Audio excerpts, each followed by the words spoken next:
할렐루야. 7월 12일 토요일 매일 말씀 묵상입니다.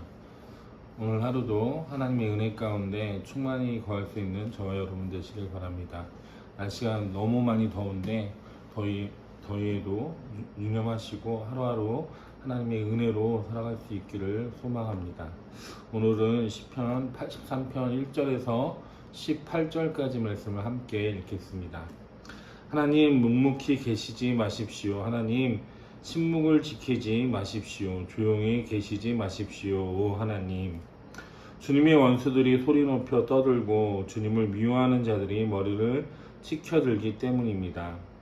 그들은 주님의 백성을 치려고 음모를 꾸미고 주님께서 아끼시는 이들을 치려고 모의하며 가자, 그들을 없애버리고 나라가 되지 못하게 하자, 이스라엘이라는 이름을 다시는 기억하지 못하게 하자 말합니다.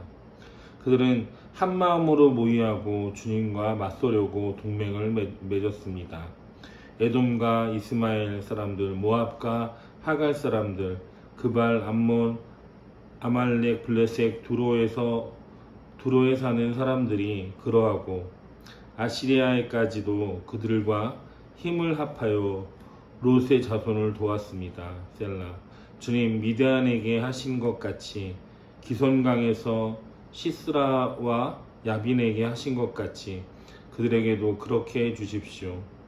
그들은 엔돌에서 멸망하여 밭의 거름이 되었습니다.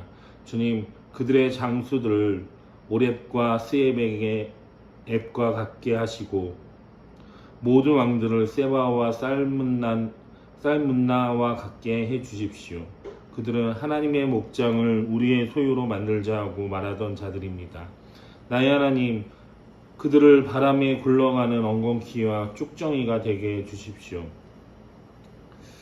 살림을 태우는 불길처럼 산들을 삼키는 불꽃처럼 주님의 회오리바람으로 그들을 쫓아내어 주십시오. 주님의 폭풍으로 그들이 두려움에 떨게 해 주십시오. 주님, 그들이 주님을 간절히 찾도록 그들의 얼굴에 수치를 씌워 주십시오. 그들이 부끄러움을 당하고 영영 공포에 질려서 수치를 쓰고 멸망하게 해 주십시오. 하나님의 이름은 주이시며 온 세상에서 주님만이 홀로 가장 높은 분이심을 알게 해 주십시오. 아멘. 우리가 인생을 살아가다 보면은 하나님이 멀게 느껴질 때가 있습니다. 가장 멀게 느껴질 때가 언제입니까? 보통 우리가 기도를 해도 응답이 없고 우리의 상황과 환경이 점점 어두워지고 점점 어려워질 때 하나님이 멀게 느껴집니다. 시편 83편의 시인도 딱 그런 상황을 겪고 있는 것으로 보입니다. 1절에 보면 하나님 묵묵히 계시지 마십시오. 조용히 계시지 마십시오. 이건 그냥 불평이 아니라 절박한 부르짖음입니다. 하나님 제발 가만히 계시지 말고 저를 좀 도와주세요 라고 기도하고 있는 것입니다. 상황은 엉망이고 사람들은 나를 비난하고 환경은 어려워지고 기도해도 아무 응답이 없을 때, 그럴 때 오늘 시편 83편에서 시인은 우리에게 알려줍니다. 하나님께 부르짖는 것 자체가 믿음의 표현이라는 것을 말하고 있습니다. 2절부터 보면 주님의 원수들이 소리를 높여 떠들고 주님을 미워하는 자들이 머리를 치켜듭니다. 여기서 주목할 만한 것은 그들이 미워하는 대상이 단순히 이스라엘 백성뿐만 아니라 그들은 하나님을 향해서도 적개심을 품고 있다는 것입니다. 4절에서도 아예 이렇게 말하고 있습니다.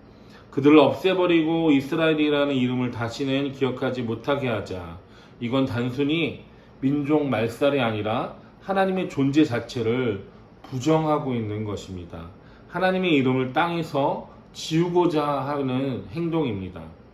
오늘날도 마찬가지입니다.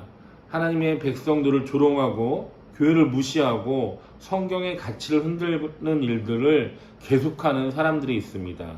그 배후에는 단순한 사회 현상이 아니라 영적인 전쟁이 있다는 것을 우리는 기억해야 합니다. 그래서 시인은 이렇게 외칩니다. 하나님 침묵하지 마십시오. 이건 하나님의 명예가 걸려 있는 것입니다. 라고 말하고 있습니다. 9절부터 보면 시인은 과거의 이야기를 꺼냅니다. 미디안에게서 하신 것과 같이 시스라와 야빈에게 하신 것과 같이 이것은 무엇을 말하고 있습니까? 하나님, 옛날에 하나님께서 싸워주신 것처럼 지금 다시 한번 싸워주십시오라고 하나님 앞에 간청하고 있는 것입니다. 옛날 미디안 군대는 수십만 명이었지만 하나님께서 기드온의 300명으로 물리치게 하셨습니다. 시스라의 전차는 900대이었지만 하나님은 폭우를 내리셔서 그 900대의 전차를 무력하게 만드셨던 것을 볼 수 있습니다. 시인은 이런 역사를 기억하면서 기도하고 있습니다. 하나님, 그때처럼 지금도 그렇게 도와주십시오라고 기도하고 있습니다.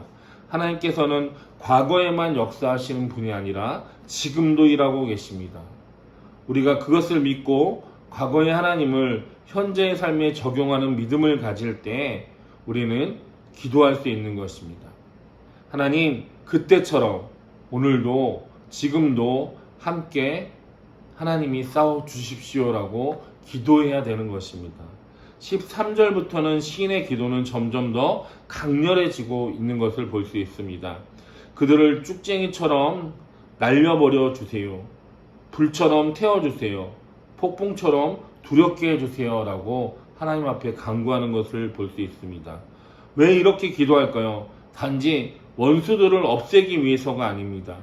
17절과 18절을 보면 시인의 진짜 목적이 나오는데 그것은 그들이 부끄러움을 당하고 영영 공포에 질려서 멸망하게 해주십시오. 그리고 하나님의 이름이 온 세상에서 주님만이 홀로 가장 높은 분이심을 알게 해주십시오라고 시인의 궁극적인 소망은 하나님의 이름이 높여지는 것이라는 것을 이야기하고 있습니다.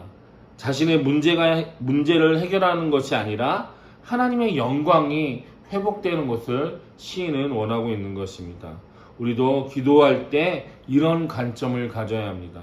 하나님, 제 문제를 해결해 주세요도 중요하지만 하나님, 이 일을 통해서 하나님의 이름이 드러나게 해주세요. 제가 살아가는 삶의 모습 속에서 사람들이 하나님을 보게 해주세요라는 이런 기도 제목을 가지고 하나님께 기도해야 될 줄로 믿습니다. 오늘 시편 83편의 시인은 간절하게 절박하게 하나님 앞에 기도했습니다. 기도는 절망 속에서도 하나님을 붙잡는 손이고 기도는 문제보다 크신 하나님을 바라보는 믿음의 통로가 되는 것입니다. 그렇기 때문에 우리는 기도해야 합니다.